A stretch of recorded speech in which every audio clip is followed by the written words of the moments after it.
Before you begin, ensure you're wearing all the appropriate safety equipment. You will need help from another person.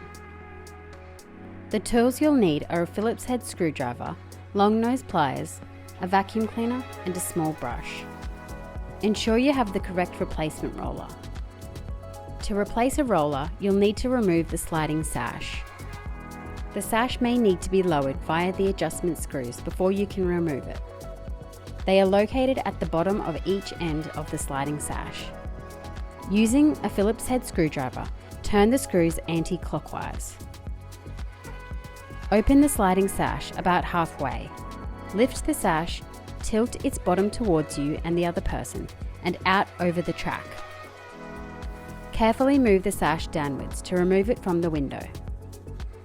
Gently rest it on the floor, ensuring you have access to the rollers. Use long nose pliers to remove the damaged roller. Insert the new roller, ensuring it's rolling freely. Repeat with other rollers if required. Before putting back the sliding sash, clean the track with a vacuum cleaner and a small brush. Return the sliding sash into the window by reversing step 4. You've now successfully replaced a signature sliding window roller.